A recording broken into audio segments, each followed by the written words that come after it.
This is the first building sketch of what I imagine what the building would turn out to be.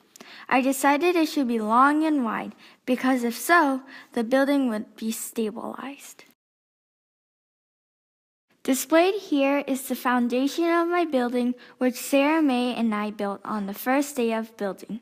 There are 2 straws combined together to form a more sturdy structure. On the second day of building, Mr. Closet described to us that the architects decided that the buildings have to have poles going down into the ground to make the structure safer. In this picture, it shows that the completed work of Sarahmae and I have accomplished working on that day. This is Sarahmae working on the almost finished building near the end of class. The roof is resembled to be a dome. On the last day of construction, Sarahmae and I are finishing up the last of the building. The picture here shows us collaborating on what we should draw on the dome to make the building more decorative. The differences of these 2 pictures are incredible. The building sketch is long, while the actual building is much shorter than the building in the sketch. What 2 incredibly different buildings they are.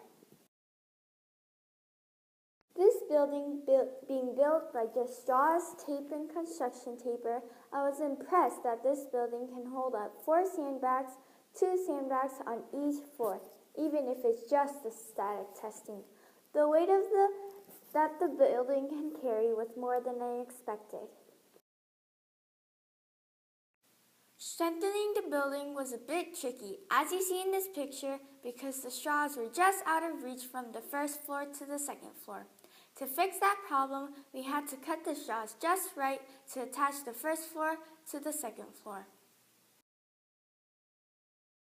One of the strongest parts of the building were the crosses that were built on each side of the building.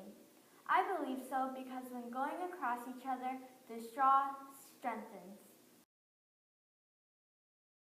One of the weakest part of the building is in the middle, as displayed here.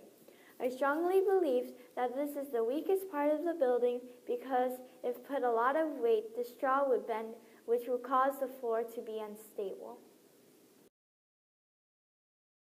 One example of tape is displayed here, was first stuck on each straw and firmly fastened to the floor. Afterwards, another piece of tape was wrapped around all of the straws. Displayed here is the flooring. It may be a bit uneven, but I believe that this floor can withstand a lot of weight. All Sarahmae and I did was cut a piece of construction paper and attach a few straws under it. And there, the floor is all done. As displayed here of the video is of our first earthquake. Watching our building swaying was a bit stressful.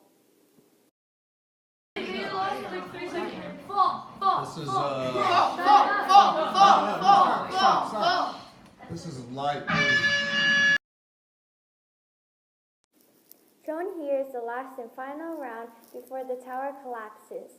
As you can see, the building is swaying a lot and some of the tape wasn't able to hold on to some of the straws. Building inspector report. Major earthquake. Hey, on the Richter scale. It's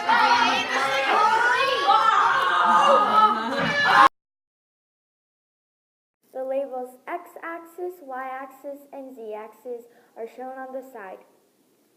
The x-axis stands for the movement of going side to side. The y-axis is the movement of going front and back. The z-axis is the moving of going up and down.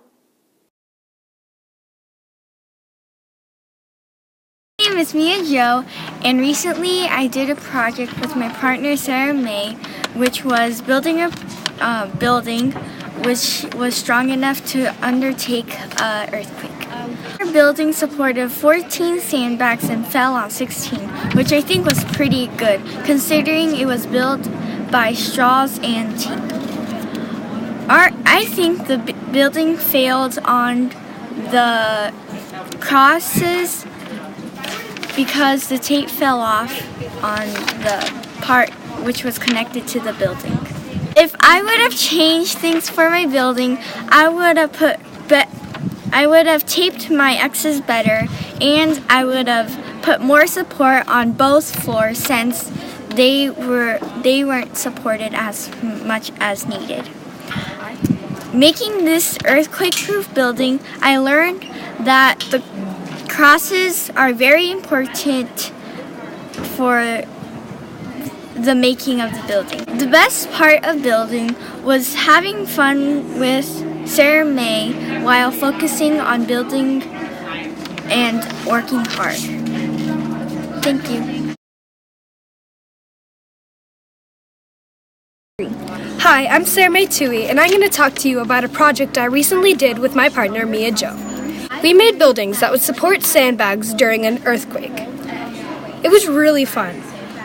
We supported 14 sandbags. I'm pretty proud considering it was made of only tape, construction paper, and straws.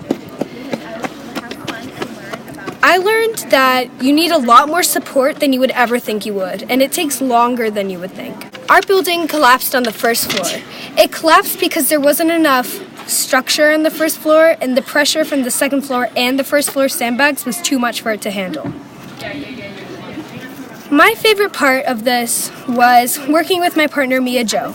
I really enjoyed having fun with her, and I really enjoyed hearing her perspective of how to improve the building, and I think really helped.